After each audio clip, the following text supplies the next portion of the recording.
কাজের সূত্রে যেহেতু আমাকে বিভিন্ন মানুষের ঘরে ঘরে যেতে হয় এবং তাদেরকে বলতে হয় যে আপনি যা ইনকাম করছেন, যা করছেন তার পাশাপাশি আপনি আমাদের সাথে আসুন, একটা সোর্স অফ ইনকাম তৈরি করতে পারবেন।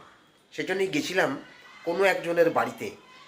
তার নাম বলছি না, জায়গাটাও বলছি না, এই কারণে যেহেতু ভিডিওটা হয়তো উনি দেখবেন। তা ওনার ঘরে গিয়ে দেখি ওনার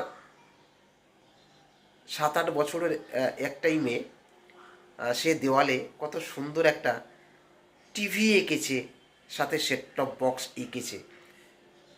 ঘরটা দেখেই বুঝতে পারছেন নিতান্ত খুবই গরিব মানুষ, কিন্তু মনে খুব ইচ্ছা আছে কিছু করার। কিন্তু বাচ্চা মেয়েটার ওই ছবিটা আমাদেরকে কিন্তু অনেক চিন্তাভাবনা চেঞ্জ করে দিয়েছে।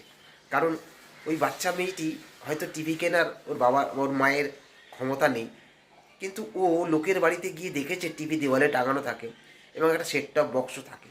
তাই ও দেওয়ালের মধ্যে ও স্বপ্ন দেখেছে এবং সেই স্বপ্নটা ও দেওয়ালের মধ্যে টাঙিয়ে দিয়েছে। আর ও ওটা দেখে, ভাবে আমি টিভি দেখছি। মানে মানুষ যখন কিছু স্বপ্ন দেখে, সেটা যদি চোখের সামনে ভিজুয়ালাইজ করে, সেটা কিন্তু বাস্তবে পরিণত হয়।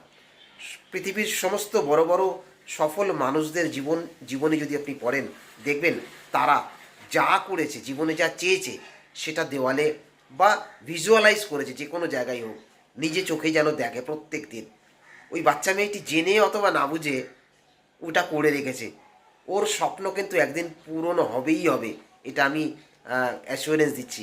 সাথে আমাদেরকে যে শিক্ষাটা দিল, আমরা যারা আমরা যে ধরনের মানুষ, যে আমরা কিছু করতে চাই, জীবনে বড় হতে চাই, এই ধরনের মানুষগুলোর জন্য ও যে শিক্ষা দিল, সেটা হচ্ছে যারা আমরা কিছু করতে চাই, আমরা যেটা করতে চাই, হতে চাই, সেটা আমাদের ভিজুয়ালাইজ হতে হবে। আপনি যেটা হতে চান, সেটা যদি দেওয়ালের মধ্যে আপনি দেখতে পারেন, প্রত্যেক দিন দেখতে পারেন, ইউনিভার্স কিন্তু আপনাকে ফিরিয়ে দেবে, কারণ আপনি ওটা হবেনই হবে। তো খুব ভালো লাগলো বাচ্চা মেয়েটির ওই ছবিটা, তাই আপনাদের সামনে শেয়ার করলাম। যদি ভিডিওটা ভালো লাগে, বারবার দেখবেন, নিজের দলের সাথে শেয়ার করবেন এবং অবশ্যই কমেন্ট করবেন। কারণ এবং লাইকও করবেন। কমেন্ট করবেন এই কারণে, কারণ এরম ভিডিও যাতে আমি আরও বেশি করে আমি তৈরি করতে পারি। সবাই ভালো থাকবেন।